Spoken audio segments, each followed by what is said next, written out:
Now, I think if you guys keep it with the news, particularly here in the United States, I know I have a lot of international followers, so they might not keep up with U.S. news.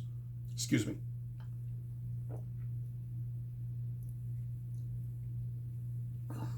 This is good water. Hint: flavored water without any sugar or artificial sweeteners. Um,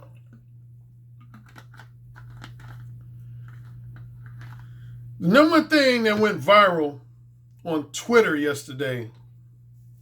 Now, first of all, most of you should know about my four modes of verbal communication. For those ignorant watching or who are very new to me, in my books, I have four modes of verbal communication: mode 1, mode 2, mode 3, and mode 4.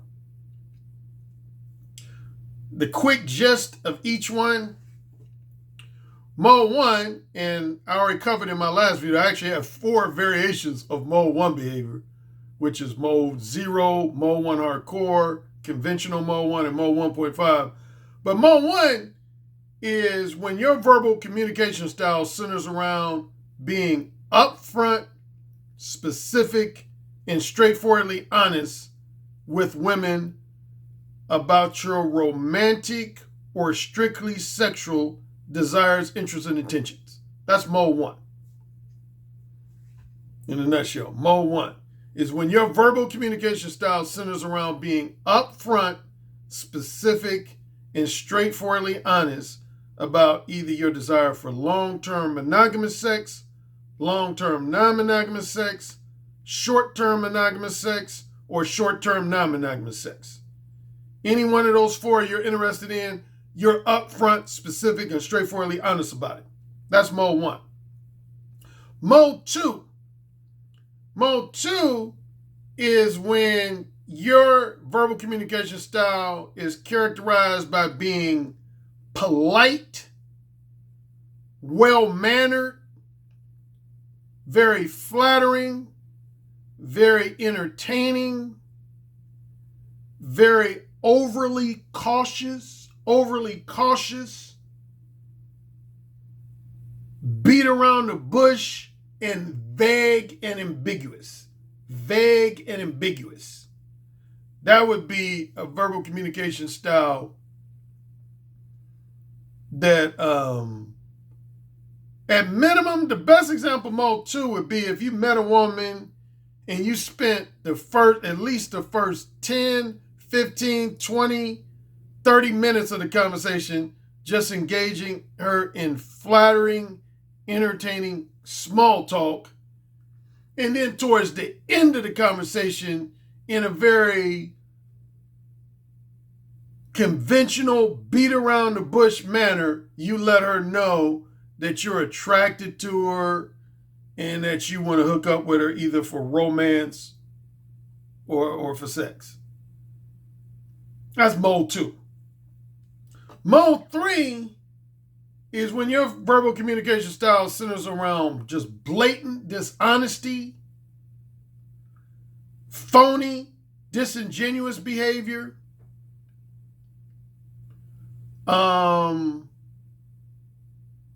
cowardly behavior,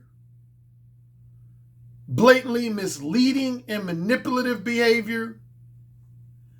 Basically, in a nutshell, when you're mode 3, you're trying to hide your true romantic desires, interests, and intentions, or your true strictly sexual desires, interests, and intentions. You're trying to hide them, camouflage them, or you're blatantly trying to mislead women. For example, you want women to be under the impression you want long-term sex when you really want short-term sex. Or you want women to be under the impression that you want monogamous sex when you really want non-monogamous sex. That would fall under mode 3. Or the worst example of mode 3 is what I call mode 3 timid. Is when you're just scared to approach women at all. You're scared to approach women and initiate conversations with women at all. That would be what I call a mode 3 timid or a verbal coward. And then finally, mode 4, which I always like to nickname the evil twin of mode 1. Because mode 1 and mode 4 in some ways are similar, but at the same time, they're totally different. When you're mode 4,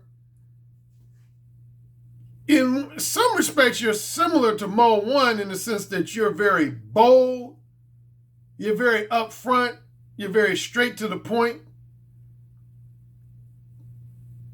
So you don't really beat around the bush or mince words. You're very kind of blunt and straight to the point. But the main difference between mode 1 and mode 4 is with mode 4, everything about your conversation style has undertones of anger, bitterness, resentment, antagonism, and in some cases, misogyny. That's mode 4.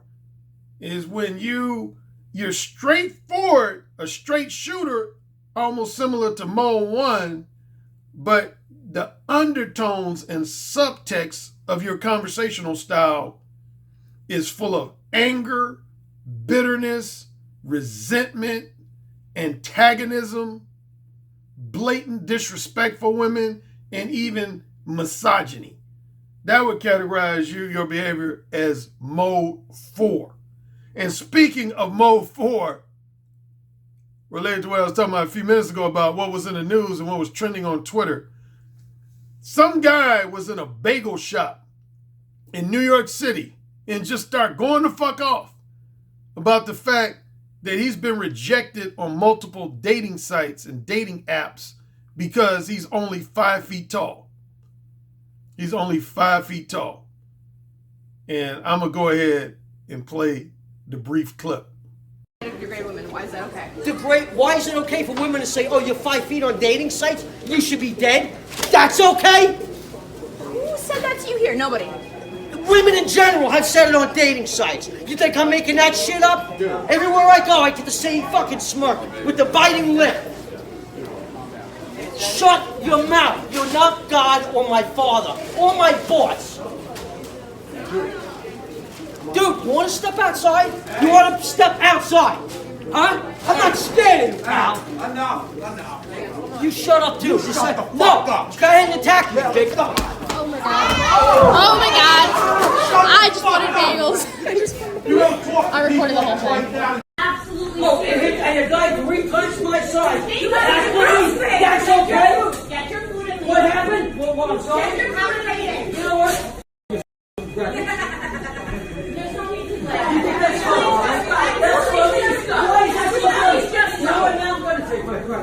You think that's funny? All you women drink shit. Oh yeah. You need to go. No, you women need to stop being so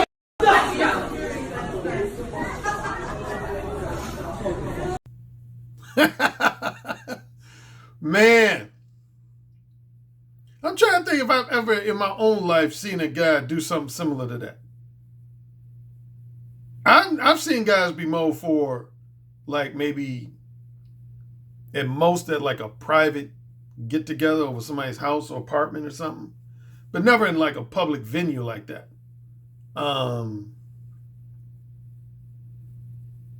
Yeah. So anyway, of course, a lot of my followers have asked me my opinion on his behavior. I had 2 or 3 guys ask me on Twitter, Alan, what mode is this? Well, if they got my book, they should have known what mode was that. So anybody asked me, Alan, what mode is this? They should know. That's mode 4. Plain and simply, that's mode 4. That guy was mode 4. Again, man, anytime you're straightforwardly honest about your thoughts, your opinions, and even more so your ill feelings towards women, that's mode 4. Anytime you're straightforwardly honest about your negative opinions on women, you straightforwardly honest as it relates to like insults against women, personal jabs against women, and just stuff that's generally like negative. That's mode 4. Whereas mode 1 is when you're straightforwardly honest about stuff to do with your desires, interests, and intentions. Your desires, interests, and intentions. That's the difference between mode 1 and mode 4 in terms of what you're straightforwardly honest. They're both representative of straightforward honesty, but mode 1 is when you're straightforwardly honest about stuff to do with your desires, your true desires, interests, and intentions, as far as why you really want to share a woman's company. Mode 4 is when you're straightforwardly honest about shit like if you walked up to a woman and said, damn, you're the ugliest bitch I've ever seen. Damn, you ugly. See, that wouldn't be mode 1. That would be mode 4. Because you're straightforwardly honest, but what you're saying is very insulting. It's negative. Or you went up straight up to a woman and said, damn, you just a hard to get along with bitch. You're the biggest bitch I've ever met in my life. Straightforwardly honest, but what you're straightforwardly honest about, that wouldn't be more. Because I've had some guys, I did a couple of videos on this in 2017, where I said there were some guys that have frequently confused and conflated mode 1 with mode 4. Well, I should say the opposite. They confuse and conflated mode 4 with mode 1. Like, I know a lot of guys who would say straightforwardly negative shit to women or insulting shit to women. They'd say, yeah, Alan, I was just mode 1 with this woman. I say, no, you weren't. You were mode 4. Yeah, anytime your straightforward honesty is representative of negative shit, insulting shit, that's not mode 1. That's mode 4. That's mode 4. Mode 1 is when you're straightforwardly honest about your desire to do something with someone. You're straightforwardly honest with a woman about wanting to date her. You're straightforwardly honest with a woman about wanting to marry her. You're straightforwardly honest about wanting to fuck her. That's mode 1. It has to do with straightforward honesty as it relates to wanting to do something with someone. Or on the flip side, not do something with someone.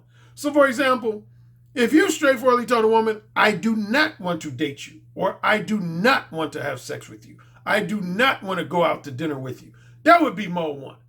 So when you're straightforwardly honest about your desires, interests, and intentions, or you're straightforwardly honest about your lack of interest in doing something, that's representative mode 1.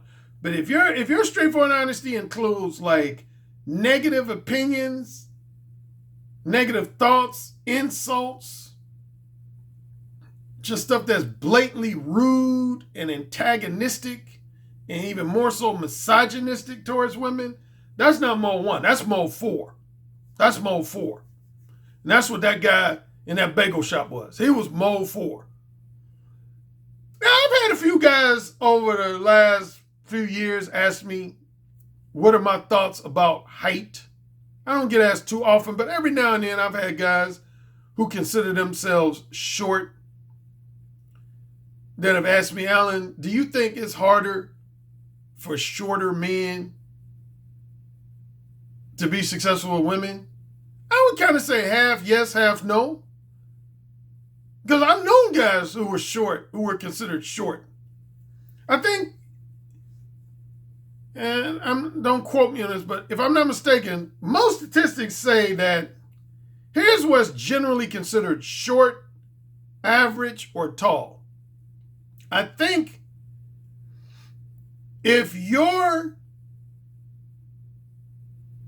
I'm not mistaken, if you're considered 6'2" or taller, 6'2" or taller, that's when you're statistically, by most life insurance companies and other similar companies, that's when you're considered tall. If you're a minimum of 6'2". If you're 6'2" or taller, that's when you're officially considered tall. If you're between 5'9" and 6'1", 5'9" and 6'1", that's when you're generally considered average height. Average height. Average height is when you're roughly between 5'9", as short as 5'9", and as tall as 6'1". As short as 5'9" and as tall as 6'1", that's considered average. And if you're 5'8" or shorter, 5'8" or shorter, you're technically considered short. Short. If you're 5'8" or shorter, you're considered short. Again, that's based on, I want to say, life insurance companies, doctors' offices, that type of thing. So those are 3 general categories of height.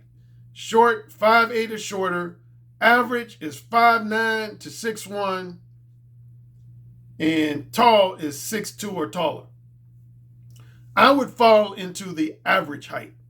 I am average. I am 5'11". Well, if I'm being real honest, I'm actually a little bit shorter than that. Do you know, I think I told this story on YouTube once and on Blogs on Radio 2 or 3 times. Do you know I had an incident? I'm going to go and tell this quick story. Speaking of height, I once visited this woman in Cincinnati who was actually the cousin of a close friend and fraternity brother of mine.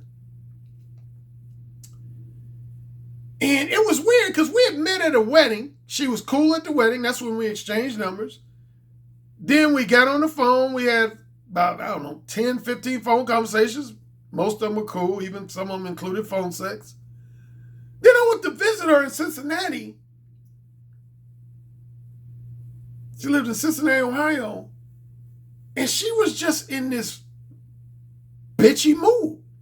Even her girlfriend who was there when I first got there started criticizing her and saying, damn, girl, what's wrong with you? Why are you acting like a bitch? But anyway, skipping over miscellaneous details, at one point during my visit, she said, how tall did you tell me you were again? And I said, 5'11". She said, you are not 5'11". You are not 5'11". I said, yes, I am. She said, no, you're not. I never in my life had a woman get into an argument with me about my height before. Until this one probably the one and only time I've ever had a woman try to argue with me about my height. She was like, you are not 5'11". I said, yes, I am. This woman literally invited me to go in the kitchen. I was dumb enough to go in there with her. She pulled out I don't have one in front of me, but you know, one of those construction worker type tape measures? She pulled out like a construction worker type tape measure and literally proceeded to measure me. My brother told me a couple days later, he said, bro, at that point, I would have had to just turn around and drive back home, even though I knew you drove a few hours. Because, you know, I'm living in the Chicagoland area, so from Chicagoland area to Cincinnati, that's about shit. About a 4, I'd say roughly about a 4, maybe 4.5 hour drive. But my brother, he was like, dude, at that point, I would have just turned around and walked the fuck out. He said, I ain't gonna let no bitch measure me. But she measured me. And it turns out by her measurement, and technically I already knew this, I wasn't quite 5'11", but I was taller than she said. She said she thought I was 5'9", maybe 5'9 and a half. And it turned out I was 5'10", and either 5'10 and 5/8 or 5'10 and 3/8. Like roughly about 5'10 and 3/4 of an inch or just under 5'10 and 3/4 of an inch. I always just say on my license, I say 5'11". But yeah, technically I'm about more like 5'10 and 3/4 of an inch. And man, and after she measured me, I said, yeah, bitch. Yeah, I literally called her bitch. I said, yeah, bitch, now what? Now what? You got any other doubts about me and shit? As far as measurements and shit? It shows you. And see, I know some young brothers out there, see, that's what black women do, Alan. Even though I didn't mention that she was black, but yeah, she was black. But that's what young brothers be like, see, that's why I don't fuck with black women, man. They want to measure your ass and shit. Yeah, that's one time in my life, man, I've had a woman measure me, man. Gonna tell me she didn't believe I was 5'11", that she thought I was 5'9" or 5'9 and a half. But no, I was gonna say, I've known guys who were considered short that have been successful. I off the top of my head, I had an ex-roommate in Los Angeles, brother named David. We lived together. This is the same guy who I mentioned a few videos ago when I was talking about guys who have complimented me on my verbal seduction skills and my erotic dirty talk skills. And I mentioned I had a roommate who eavesdropped a couple times on me having phone sex and ended up giving me props on it.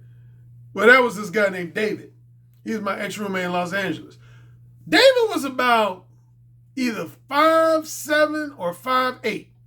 He was somewhere between 5'7" and 5'8". He used to pull a lot of women, and specifically fine women.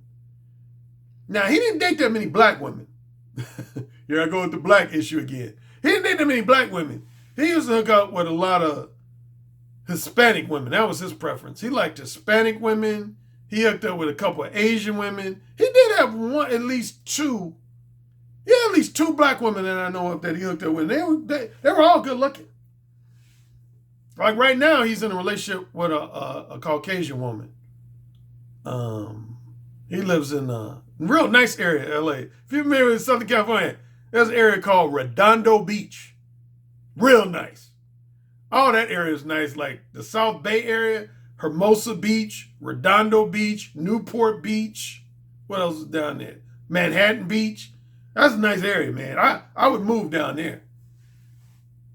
Now, speaking of that, I got to quickly say, I was kind of fucked up with all these earthquakes they had in Southern California. Because as most of my followers and clients know, man, I was actually leaning towards moving back to LA within the next year or two. I was seriously leaning towards moving back to LA within the next year or two, man. But damn, man, they had 2 earthquakes 2 days in a row. They had 2 earthquakes 2 days in a row. That shit kind of fucked me up, man. And I ain't gonna lie, man. Now I'm debating on whether or not I want to move back to Southern California now, man. I don't want to be around no fucking earthquakes because earthquake shit can fall on you. That's what I don't like about earthquakes is that shit. Number one, if you at home, shit can fall on you. Like your whole building can fall on your ass. If you out and about and say you drive and you could be on a highway and the highway could just crumble. I mean, literally, you could be on a highway, particularly an elevated highway, and the shit could just crumble, man. I ain't trying to have that happen to me. No. So I got to think hard about going back to LA now. But if I was, I already mentioned in one video, my favorite area is the Hollywood Hills area. My second favorite area of the general LA area is the South Bay area. Again, which includes Manhattan Beach, Redondo Beach, Newport Beach, Hermosa Beach. But yeah, that's where my ex-roommate Dave, that's where he lives, in Redondo Beach. And, but yeah, he was a guy, again, he was when I was in college, I had some frat brothers who were anywhere from 5'6" to 5'8" that had an above average degree of success with women. Matter of fact, I went to high school with a guy. We used to call him, his nickname was Bam, from Flintstones. Bam Bam. Remember the kid Bam Bam? Well, his nickname was Bam. Bam was a short, light-skinned brother. He was probably one of the shortest guys I know who still has successful women. He was like Prince. Prince was only about 5'4". The singer and musician Prince, he was 5'4". Bam was probably about 5'5". Bam was probably about 5'5". He used to pull a lot of cutie pies. Most of the women he dated were taller than him. Yeah, he was 5'5". He's probably one of the number one guys who was short that I can think of that still pulled a lot of attractive women was Bam. Yeah, we used to call him Bam. Yeah, he was 5'5", man. He dated nothing but cute women. Black women, too. Yeah, he dated nothing but women, man. Cute women. Now, this guy in the video, he's shorter than all the guys I mentioned. He's 5 feet even. That is pretty short. I ain't gonna lie, that's short. That's like a few inches above a midget.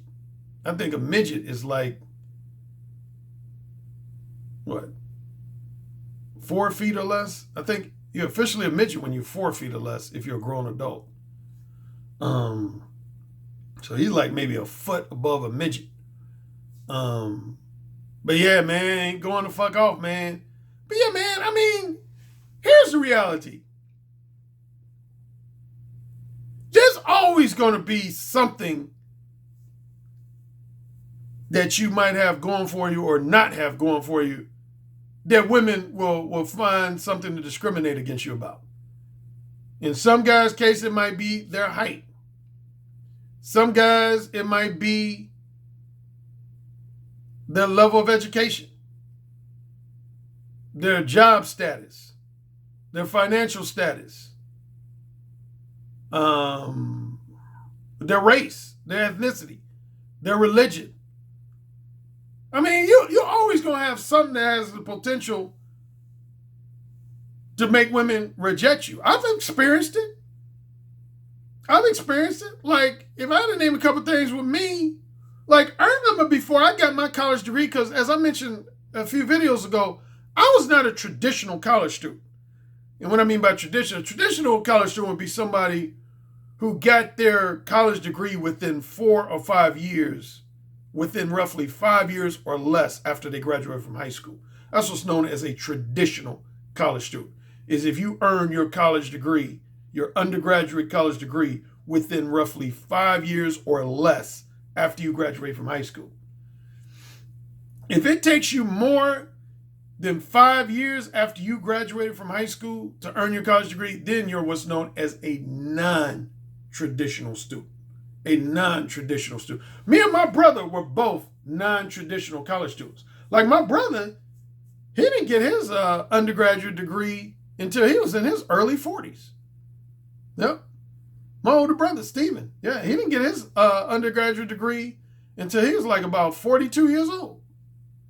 Yeah, he's about 42, 43 years old when he got his college, finally got his college degree. Because he went to school for a few years, but then he left and just started working. And me, I went to college for 4 years, but then I left to pursue an acting career. Yeah, I quit school to pursue an acting career, and then I went back to school in 1991, and I ended up getting my undergraduate degree in 1992, which was when I was 29 years old. Yeah, I was 29 years old when I got my college degree.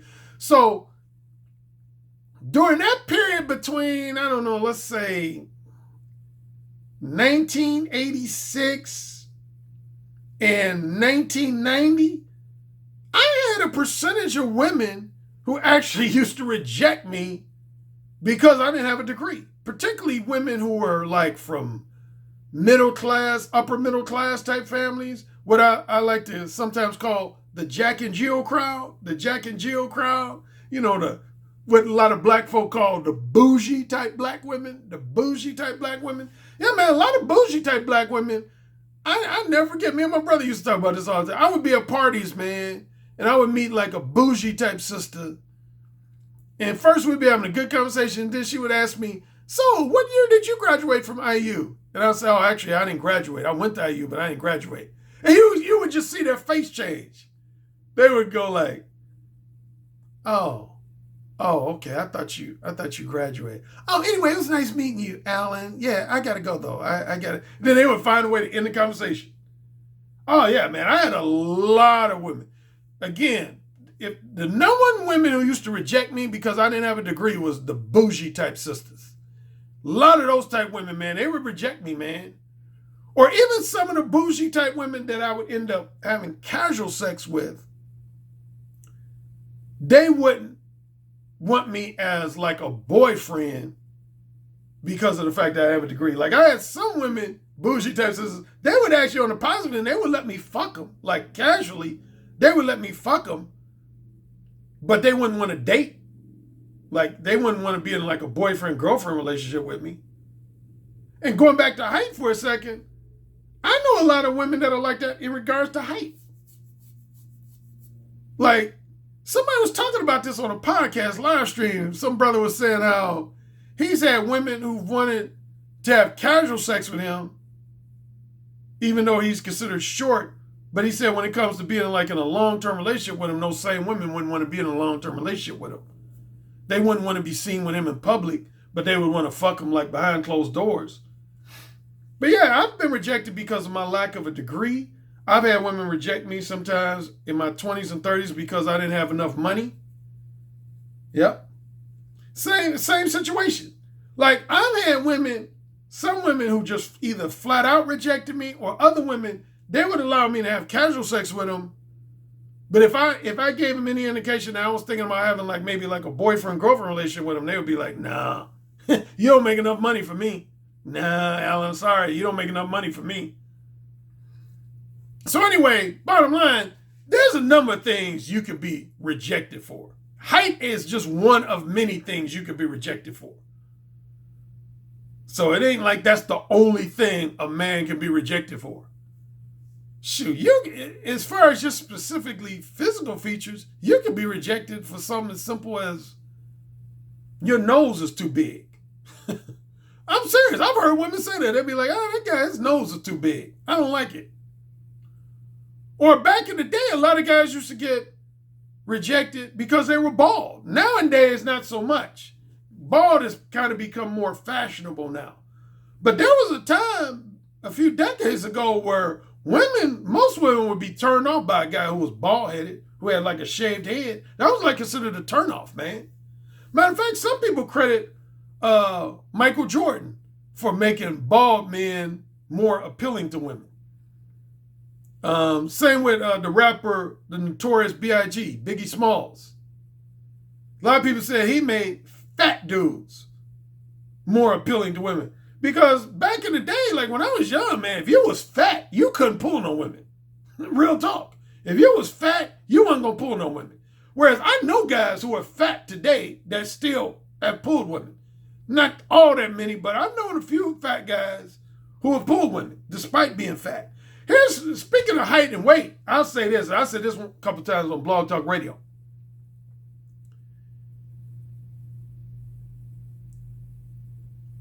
You can get away with being overweight the taller you are.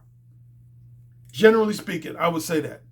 The taller you are, the more you can get away with being overweight. The shorter you are, it's hard to get away with being overweight when you're short. I would say the shorter you are, the more important it is for you to have a slim, lean, athletically proportioned physique. The shorter you are, generally speaking, there might be exceptions here and there. Generally speaking, the shorter you are, the more important it is for you to have a slim, lean, athletically proportioned physique. And the taller you are, the more you can many times get away. Like I remember I knew this brother, he was a bouncer in Vegas. He was about 6'3", 6'4", and he was what most people would call fat, but he used to pull a lot of bad bitches, man. This brother used to pull a lot. I'm talking about like eights. He used to pull nothing but 8s, 9s, and 10s. And he had like a stomach and everything. He was like a fat dude. He wasn't obese, but he was fat. At minimum, I would say he was heavy set. If not flat out fat, he was heavy set. But he was about 6'3", 6'4". Like looking like I would compare him to like maybe an NFL lineman. He was like an NFL lineman looking type motherfucker. Offensive lineman type looking dude. And he used to pull a lot of bad bitches, man. Women don't mind you being heavy set or fat if you tall. But the shorter you are, you can't be short and have a big ass pot belly. Like if you're 5'7" and you got a big ass pot belly, you're gonna have like the dude in the video. The dude in the video I played. See, he was both. Not only was he just short, but he was real fat. He had a big ass pot belly, man. Most men can't get away with that, man. You can't get away with being short and being significantly overweight. I would generally say the shorter you are, the more emphasis you got to put on having a slim, lean, athletically proportioned physique. Okay, now, next thing I want to talk about, somebody sent me a note. Now, you know I've had, of course, many discussions about direct versus indirect. Direct versus indirect. But another similar debate I've had every now and then is not so much direct versus, well, I guess it would fall in the category of direct versus indirect. Here's what a lot of guys, there are certain dating coaches and PUAs who promote a concept known as subcommunication. Subcommunication. I've actually written at least 2 articles about this. I wrote one for the Examiner.com and I wrote one for the Negro Manosphere. Yeah, so I've written at least 2 articles to do with the concept of subcommunication. If people have been following me for a long time, the first time I went after guys about subcommunication was way back in November 2010 when I spoke in London at the first direct dating summit, which was sponsored by Sasha Degay. And he had a dating coach that was considered, actually at that time, he was considered the most popular dating coach in London. He goes by the name Yad. Yad. Now it's funny, people think sometimes I pick on Alpha Male Strategies a lot in my videos because I mention his name quite a bit. But honestly, in my history of a dating coach, if there's any one dating coach or PUA I've probably taken the most jabs at more than any other single dating coach or PUA, it would be Yad. When I did my blog talk radio show between 2007 and 2016, I used to go after Yad like almost sometimes on a weekly basis. I used to go after him almost on a weekly basis, man. Because, to get the backstory, me and Yad, we were doing a direct dating summit, and he started taking jabs at me in his stage presentation.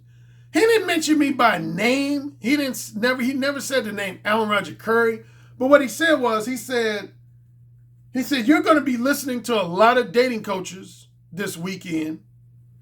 And he said, there's at least one, if not two, and he was basically referring to me and David X. He said that will tell you that it's okay to verbalize. That's how he said it in his British accent.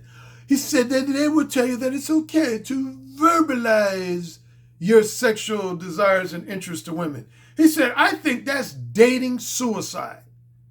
He said, I think that's dating suicide. And in his defense, there's a few other dating coaches and PUAs who have said that. Like, I remember I interviewed this guy on my blog talk radio show named Paul Janka. He said the same thing. He said he felt like being Mole 1 was dating suicide. Another one, James Marshall, who I had a big falling out with in Vegas in 2012. That's another story for another day. Oh man, we had a major falling out when I did the second direct dating summit in Las Vegas in March of 2012. Yeah, man, I told him to his face that he was full of shit. And we just never got along after that. I told him he was full of shit. Because here's one of the things I don't like, man. I'm going to tell you before I go deep into the subcommunication. I don't like PUAs and dating coaches who categorize themselves as a direct dating coach, but they're not direct. And there's quite a few guys like that. There are quite a few dating coaches and PUAs who would classify themselves as being representative of direct game, but they're not direct. They're not direct. And James Marshall is one. Yad is another one. And I would say to a lesser extent, the guy who somebody just wrote me about within the last 24 to 48 hours. What's his name? Oh, Justin Wayne.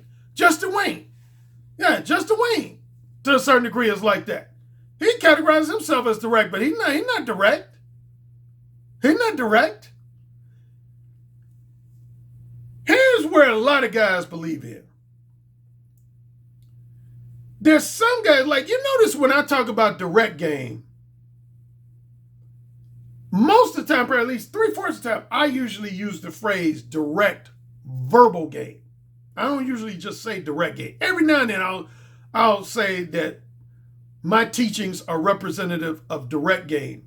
But at least 3/4 of the time, I always say, like my nickname in the manosphere, one of my nicknames is the Godfather of direct verbal game. The Godfather of direct verbal game. Yeah, a lot of guys gave me that nickname a few years ago, the Godfather of direct verbal game. Matter of fact, that's how Anthony introduced me at the 21 convention in 2017. He introduced me as the Godfather of direct verbal game. And one of the reasons I have that nickname is because of this tweet that a guy posted on Twitter just a couple days ago. Guy posted on Twitter. He basically said, once you read Alan Roger Currie's books and maybe David X's book too, He said, you don't really need to read any other books if your objective is to learn direct verbal game. And you remember that guy, Matt Mitchell, who did that nice endorsement for me. Remember he said, Mode 1 is pretty much the blueprint for direct verbal game. He said, Mode 1 is pretty much the blueprint for direct verbal game. And like going back to Sasha Day game, I remember back when we were in London. I mentioned this before. Sasha Day game, he pretty much said, Alan, he said, man, your brand, your Mode 1 brand, he said, you pretty much cornered the market on direct game, man. He said, now indirect game, he said, I don't think anybody can corner the market on that because there's so many different variations of it. So he said, I don't know if it would be possible for any one person to quote unquote corner the market on indirect game. But he said, when it comes to direct game, he said, I would say, first he said you and David, but then he even more so said me. He said, I think you and David X, and he said even more so you pretty much cornered the market on direct game, man. He said, you've covered so much, your explanations are so specific, so detailed, and so thorough, that he said if anybody else was to come out with a book about direct verbal game, they would essentially just look like they're copying you. Most people who are familiar with your shit, they're just going to say, oh, he's copying off of Alan. He's copying off of Alan Roger Currie. That's all he's doing. He's copying off of... Matter of fact, quick story. I was listening, this was a few weeks ago, not that long ago, about maybe 3 or 4 weeks ago. One of my followers sent me this link to this young brother. He's not well known in the manosphere, he's not even well known in the black manosphere. But he's on YouTube. I'm not going to say his name. But his videos only average about maybe 200 to 300 views per video. But there was this young brother, man, talks kind of half street, but half articulate. And he was simultaneously complimenting me and hating on me. It was funny. I'm always amused when people do that. He wasn't flat out hating on me, but he wasn't flat out showing me love, respect, and kudos. He's kind of right on the borderline. He was kind of 50%. Hey, his hate on me was lighthearted, though. I'll say it was lighthearted. It wasn't serious. It was lighthearted. Here's what he basically said. He said, man, he was talking about direct game. He said, man, have y'all ever... He said, I don't know if a lot of y'all read books, but he said, if y'all ever had some experiences and you get to the point where you say, man, I want to write a book about some of my experiences, but then you read another guy's book and he's almost covered all of your experiences to the point where if you came out with a book talking about your experience, people going to be like, oh, you just copied off of so-and-so. He said, man, that's how I feel about Alan Roger Currie. He said, that's how I feel about Alan Roger Currie, man, because he said, man, I'm all about like being direct with women and just telling them straight up that I'm trying to fuck. And he said, I've had quite a few experiences related to direct game. He said it got to the point where after sharing my experiences with friends, some of my friends said, hey, man, you should write a book about some of your experiences, using direct game with women. So he said, just when I was on the verge of writing a book, one of my other friends said, hey, man, you need to check out Alan Roger Currie's book, Mode 1, and then you got another book called Who Said Again, Apostrophe of Sex. He said, man, after I read Alan Roger Currie's shit, man, he said, I was like depressed. He said, because he said, that nigga done covered everything. He said, that nigga done covered everything, man. He said, then he gave me props. He said, I got to give him his props, man. He said, man, he's so thorough in terms of covering just about every aspect of direct game that he said, if anybody come out with a book now, people just going to say, oh, that nigga copying off Alan Roger Currie. He copying off Alan Roger Currie.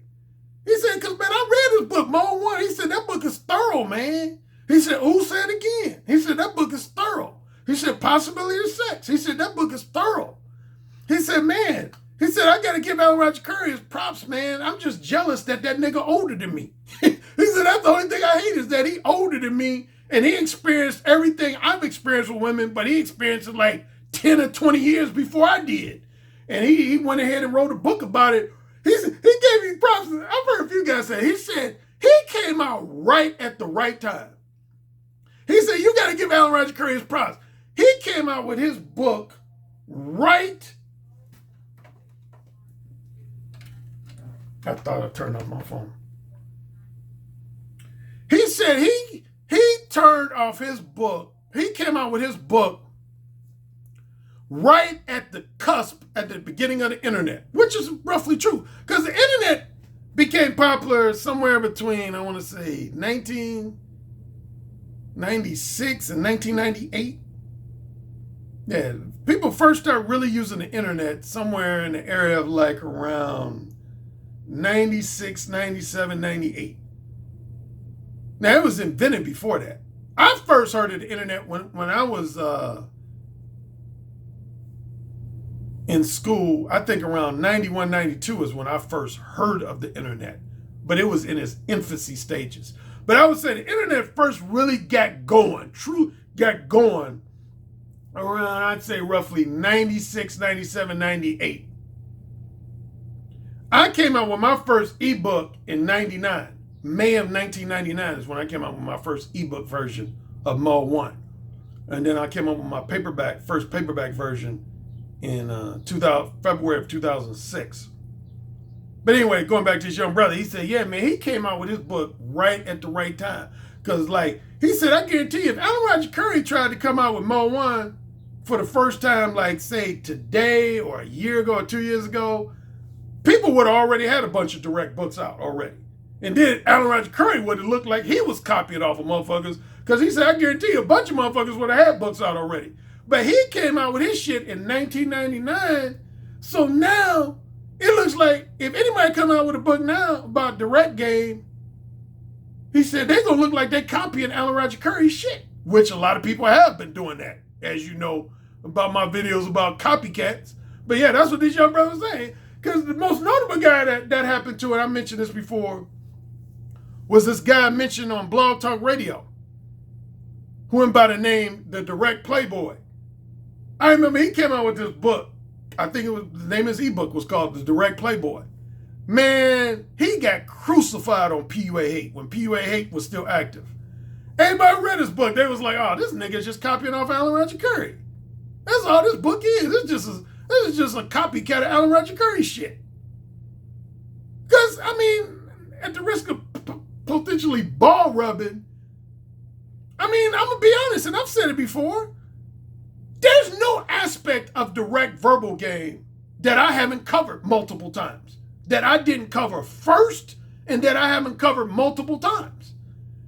Now, again, like Sasha said back in 2010, when it comes to indirect game, there's so many different directions you could go with indirect game that no one person can ever monopolize describing and explaining indirect game, because there's just too many variations of it.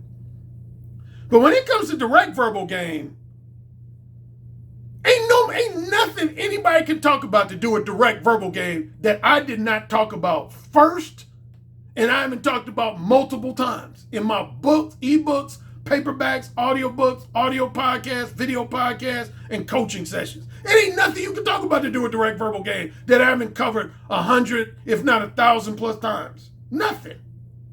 And that's why that guy put that tweet up. That's why that guy said what he said in that tweet.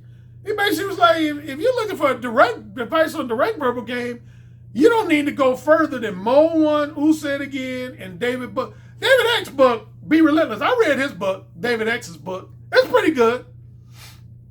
People have asked me about what's the main difference between me and David X.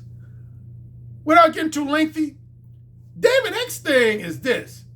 He doesn't really so much teach men to be direct as much.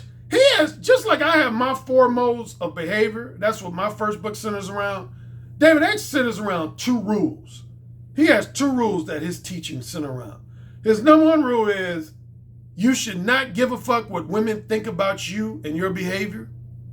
And number 2, you should never put the wants and needs of a woman above your own wants and needs. You should always treat yourself like you're the most important, the number 1 priority in any relationship you have with a woman. And David X's basic attitude is, If you don't give a fuck what people think, and you always put yourself first, you will naturally be direct. You won't have to force yourself to be direct. You will naturally be direct. That's it. That's basically the gist of David X's teaching. His attitude is, I don't believe you should so much try to be direct as much as you should just train your mind to just not give a fuck what women think about you and what they think about the way you carry yourself, the way you express yourself. He basically believes you should just not give a fuck what women think about you, number one. And number two, you should never put women's wants, needs above your own wants and needs. You should make yourself the top priority. And he's basically like, if you follow those two rules, your manner of verbal expression will naturally be direct. It will naturally be direct. So that's basically the gist of David X's teachings. But now, going back to the here's the basis for subcommunication. In real simple terms, subcommunication represents when guys believe in being verbally indirect, but non-verbally direct. Verbally indirect, but non-verbally or physically direct. Here's one or two examples. And again, I wrote 2 articles about subcommunication. One in the examiner.com and one in the Negro Manosphere.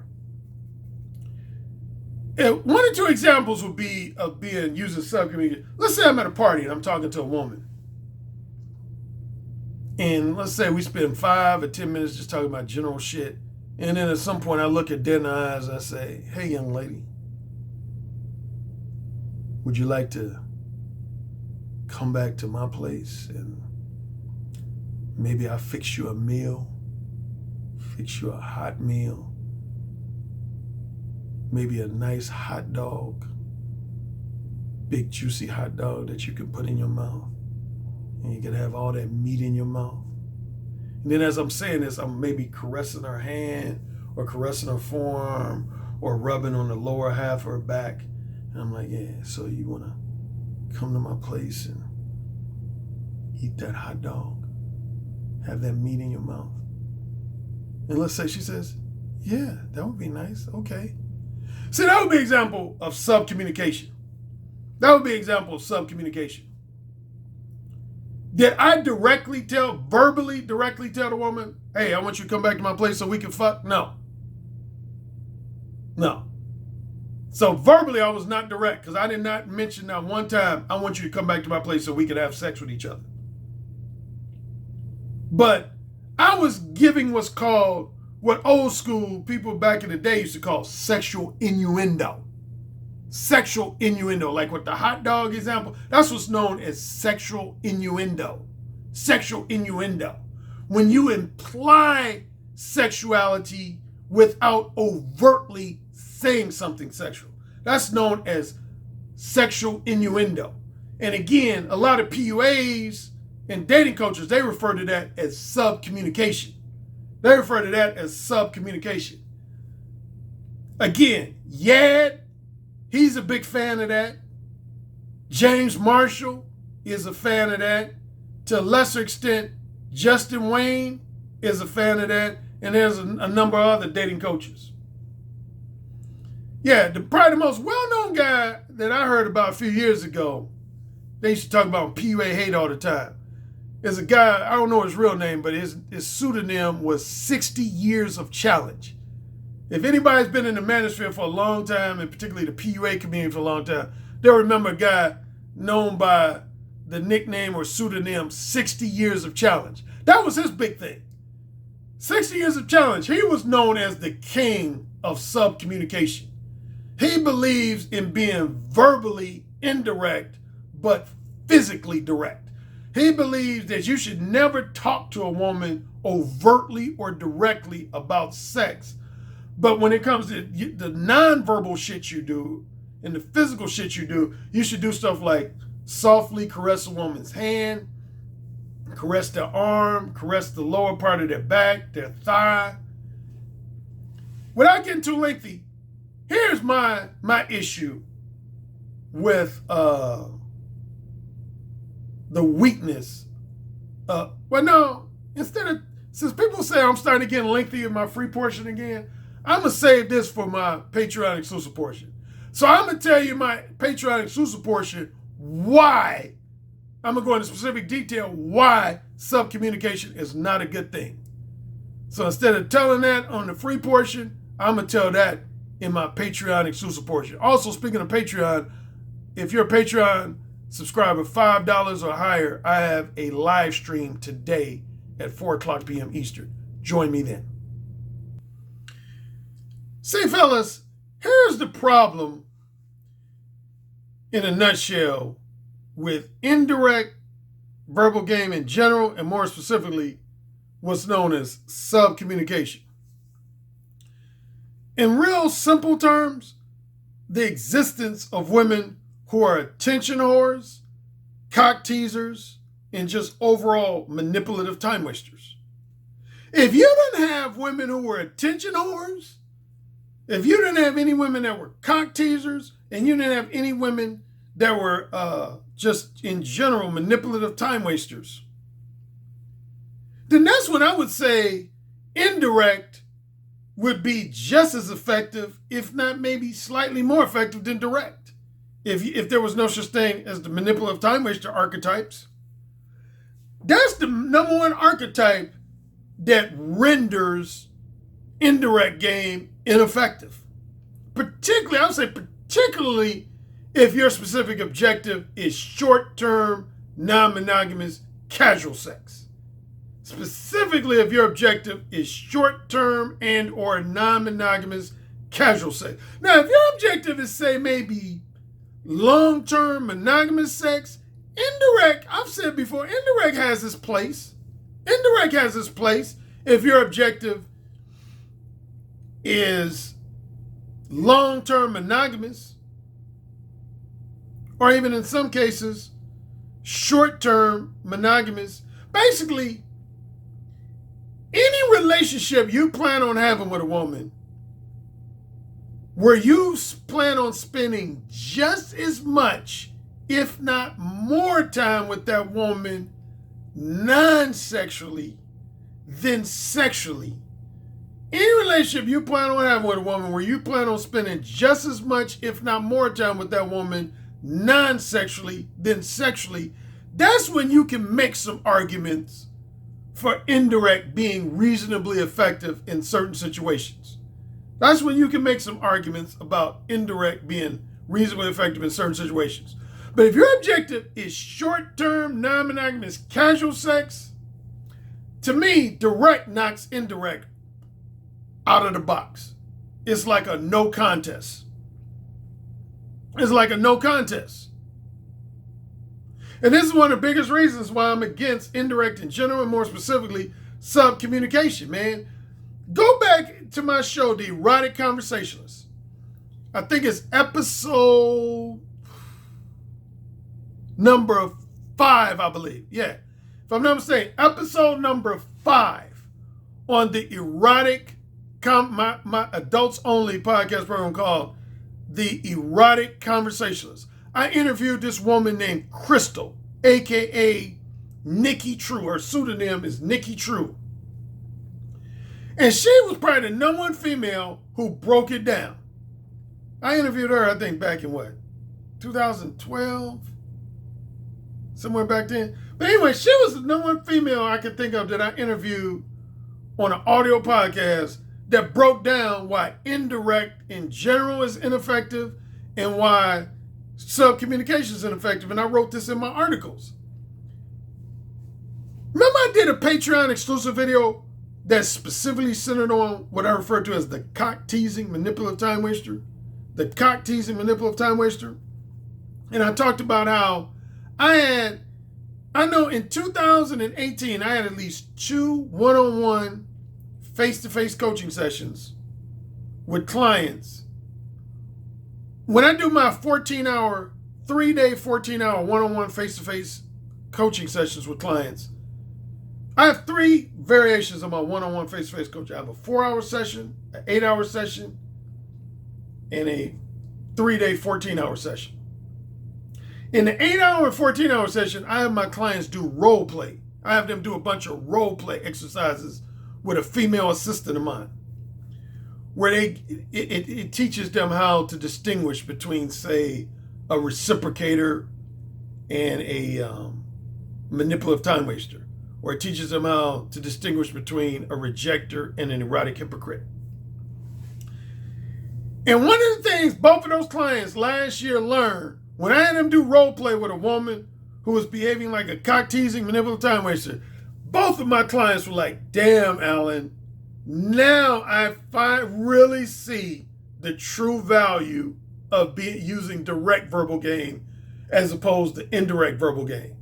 They said more than any other role play exercise I had them do, the number one role play exercise, they said they most realized the value of direct verbal game versus indirect verbal game was when I had them do a role play with a woman that was behaving as the archetype of the cock-teasing manipulative time waster.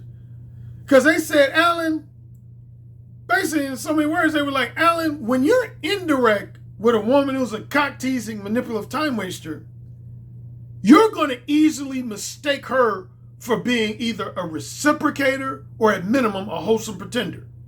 You're going to mistake her for being a reciprocator or at minimum a wholesome pretender if you try to be indirect. But they say it's not until you're not only direct, but specifically verbally direct, not just direct in general, but verbally direct, when you realize that the woman's a cock-teasing manipulative time waster. And again, going back to my, excuse me for a second.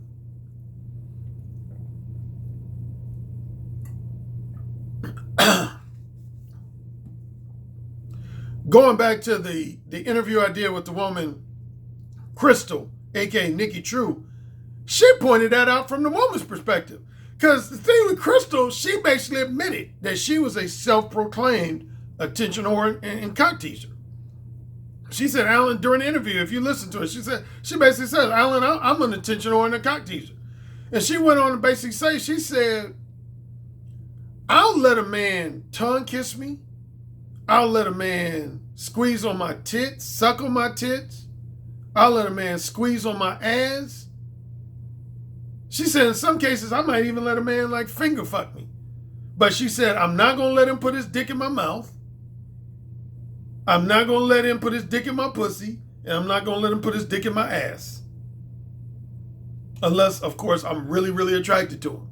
But she said, as far as guys, I only have either a medium attracted to or less than average attracted to. She said, those type of guys, I'll let them do everything but put their dick in my mouth, put their dick in my pussy, put their dick in my ass. She said, because I love to cock tease men. I love to get men's dicks hard. She said, I love knowing that I can get a man's dick hard.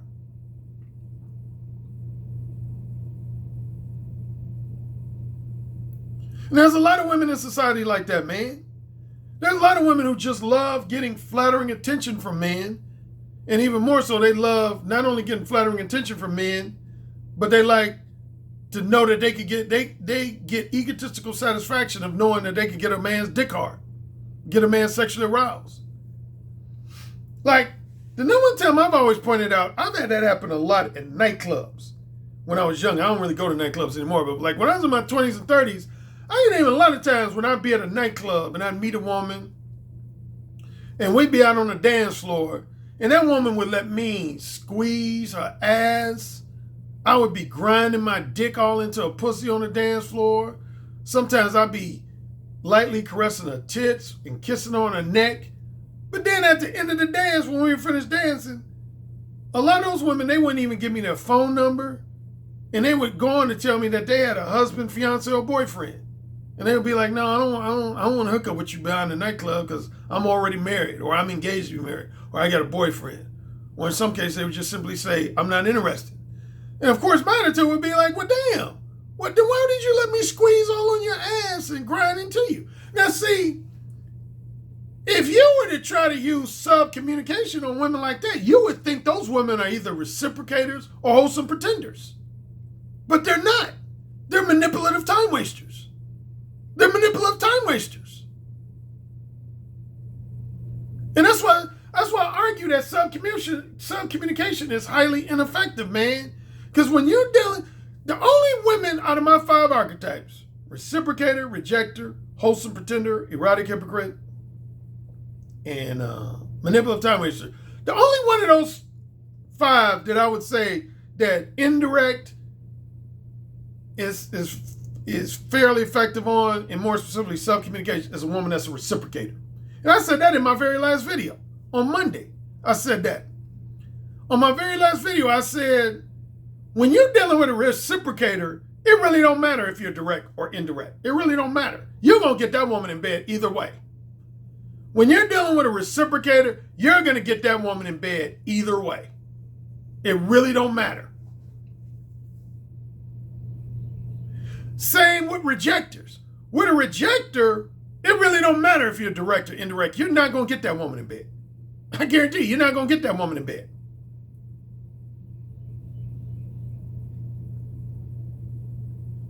The main, my five archetypes, the main 3 that I would argue that it's the most important to be direct versus indirect is when you're dealing with a wholesome pretender, and even more so, an erotic hypocrite and a manipulative time waster. A wholesome pretender, and even more so, an erotic hypocrite and a manipulative time waster. I would say with a wholesome pretender, there's at least a 90% chance you ain't gonna get a woman in bed being indirect. And in the 10% chance you do get a woman in bed, a wholesome pretender in bed, it's gonna require a much higher degree of time investment and a much higher degree of money investment. You're going to invest far more time and money than you would being direct if you get a wholesome pretender in bed. Erotic hypocrite. You ain't going to get an erotic hypocrite in bed being indirect. You're just not. I said that in my last video. You're not going to get an erotic hypocrite in bed being indirect. There's only 2 ways to get an erotic hypocrite in bed. That's either to be direct, mode 1, more specifically mode 1 hardcore, or to resort to tricking or whining and dining. Or to resort to tricking or whining and dining. That's the only way you're going to get an erotic hypocrite in bed. And a manipulative time waster, if you're indirect with a manipulative time waster, at minimum you're going to end up wasting at least 30 to 60 minutes, if not longer. At minimum, you're going to end up wasting 30 to 60 minutes, if not longer, with that woman. And you're not going to get the pussy. And at maximum, you're going to waste days, weeks, months, even in some cases, years. Days, weeks, months, and in some cases, years. If you're indirect with a manipulative time waster. And that's why I'm not a fan of indirect in general, and more specifically, subcommunication, man. Subcommunication does not help you identify women who are attention whores and cock teasers. Because again, man, there are women who are cock teasing, manipulative time wasters. They'll go as far as to let you finger fuck them. They'll even sometimes give you a hand job. They'll even go as far as to give you a hand job, which will make you think that they're a reciprocator. But the 3 things they're not going to let you do, they're not going to let you put your dick in their mouth. They're not going to let you put your dick in their pussy. And they're not going to let you put your dick in their ass. They'll let you do just about everything else. But those 3 things they ain't going to let you do. They ain't going to let you do none of those 3 things.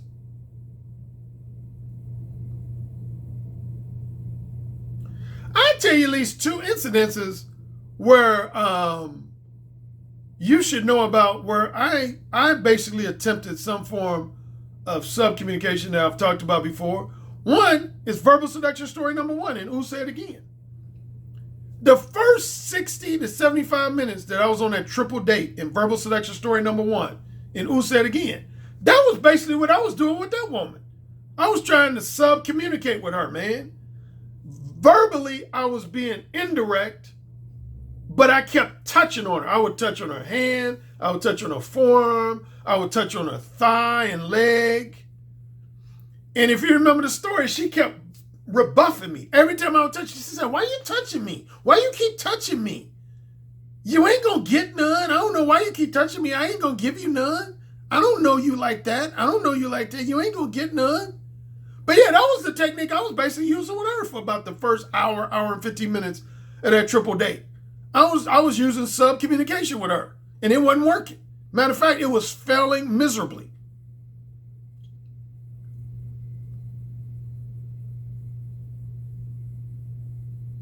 And the reason why is because she was on the borderline of being a wholesome pretender and erotic hypocrite.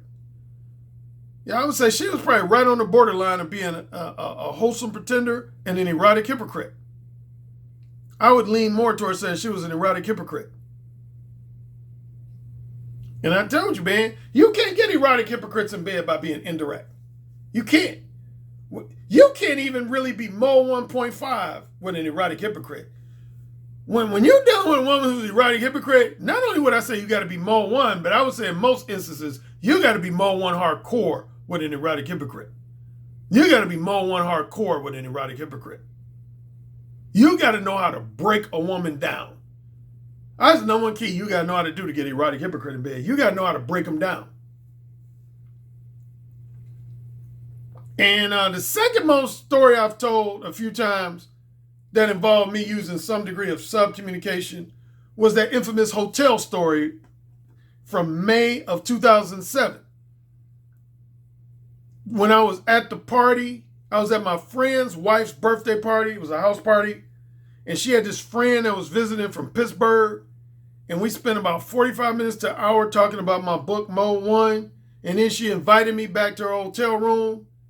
And I assumed that she was inviting me back to fuck. But then when we start making out, she ended up letting me know that she wasn't going to give me the pussy. See, that was probably one of the last times that I failed to be verbally direct with my sexual desires, interests, and intentions with a woman. I was being vague and ambiguous. And once we started making out, I thought I was in there.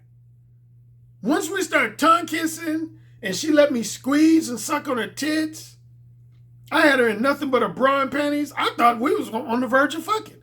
But if you remember the story, every time I went to get ready and finger fuck her, she kept grabbing my hand.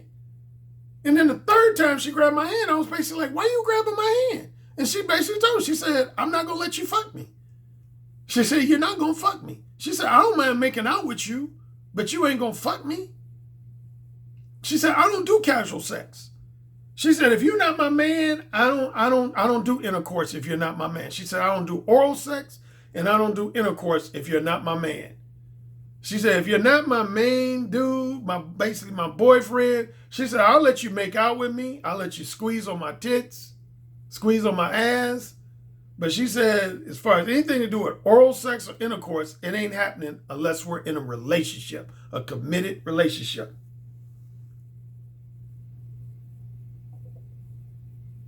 So I'm telling you fellas, man, that subcommunication shit is bullshit.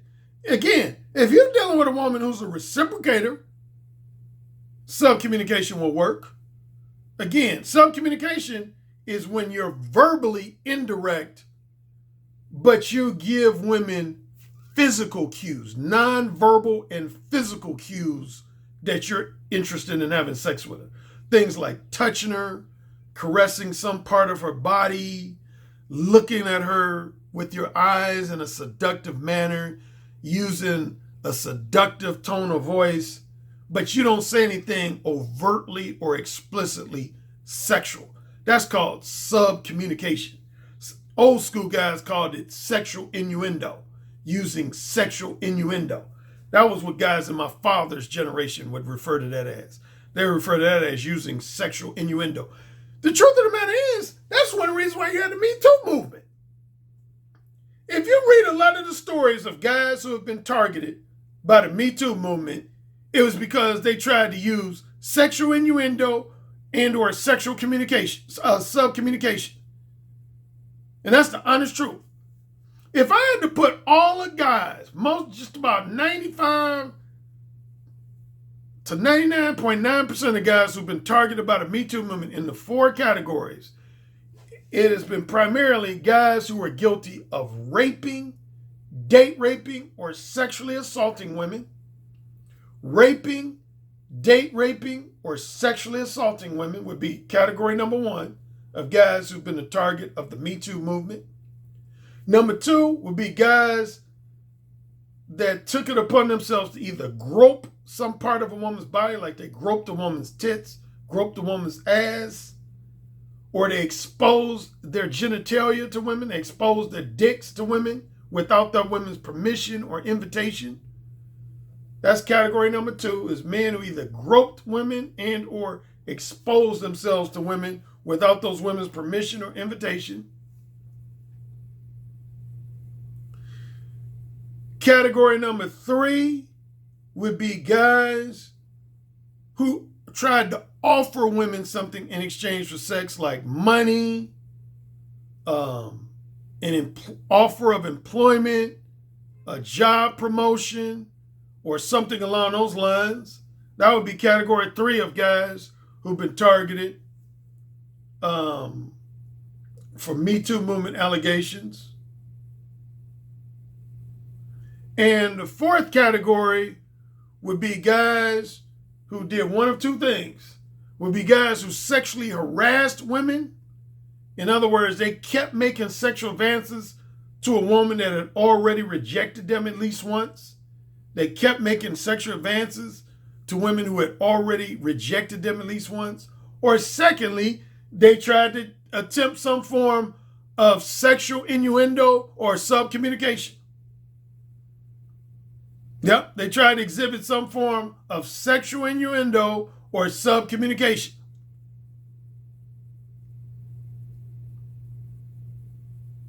Yep. That's what they did. Those are 4 categories of men that have been the target of the Me Too movement, man. The best way to operate with women, man, is to be not only direct in general, but more specifically verbal direct. Verbal direct. And you listening to the king of verbal. That's, again, one of my nicknames in the manosphere for the last 8 to 10 years has been the godfather of direct verbal game. If you want to learn either indirect game, there's a lot of different dating coaches out there. Alpha Male Strategies is one. Then there's at least a handful of coaches who sometimes teach what's known as a hybrid or a blend of direct and indirect game. I want to say, if I'm not mistaken, the guy, brother known by Mr. Lucario, from what I've heard from his followers, that's what he does. He teaches almost kind of like a hybrid of direct and indirect game. But if you want to learn pure direct game, pure 100% direct game, more specifically pure 100% direct verbal game, stick with Alan Roger Currie. Nobody can break down direct verbal game better than me. And that's a fact. All right, fellas. Patreon live stream today at 4 o'clock p.m. Eastern. I'll see you then.